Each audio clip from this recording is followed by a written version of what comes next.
بسم الله الرحمن الرحيم، والصلاة والسلام على سيدنا محمد وعلى آله وصحبه والتابعين إليهم بإحسان إلى يوم الدين. في الحقيقة فكرة ملتقى الأمير عبد القادر والانفتاح الفكري والأدبي هي فكرة قديمة نوعا ما، راودتني منذ ما يزيد عن 10 سنوات متسائلة: لما لا تكرم جامعة الأمير عبد القادر هذه الشخصية المسماة باسمها على غرار عديد من جامعات الوطن التي تكرم رموزها المسماة عليها؟ والحقيقة أني لما اتصلت بالسيد العميد وافق على هذه الفكرة، وبدت في البداية قدمناها على شكل ندوة عنوانها الأمير عبد القادر جدلية السيف والقلم.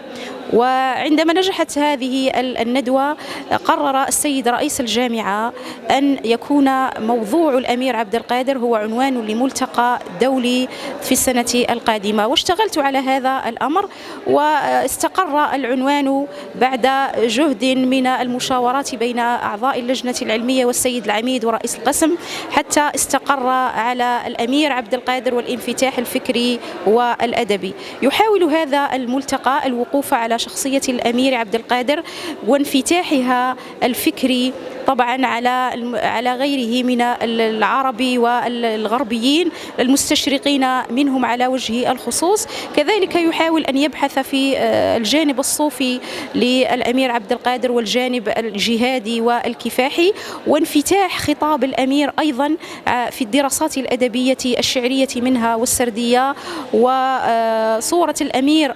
في المسرح والسينما والصحافة وغيرها. وقد كانت هناك مداخلات الحقيقة تحاول أن تمس هذه الجوانب كلها بتنوع وثراء كبيرين. اخترت أنا عنوان مداخلتي غير بعيد عن هذه المحاور، وكان التلاقي الفكري للأمير عبد القادر والشيخ، التلاقي الفكري والروحي للأمير عبد القادر والشيخ محمد القاسمي الهاملي. حاولت من خلال هذه المداخلة أن أتبين طبيعة العلاقة التي ربطت الرجلين باعتبارهما عالمين جزائريين لهما صيت بالغ.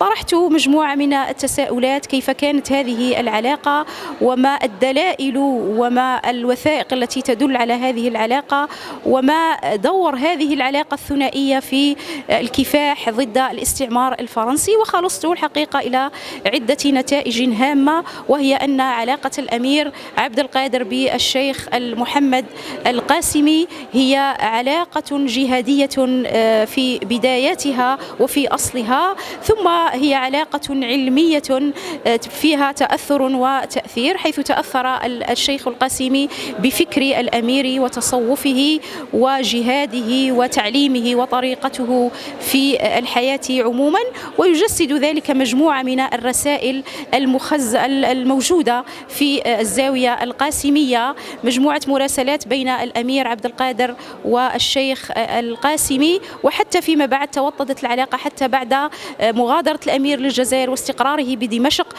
بقيت هناك مجموعة من التراسلات وبينه وبين أولاده حتى بعد وفاة الأمير عبد القادر، ولا تزال لحد اليوم علاقات متواصلة باعتبار المصاهرة من جهة وباعتبار الصداقة القديمة من جهة أخرى. شكرا، هذه كانت مداخلتي وشكرا لكم.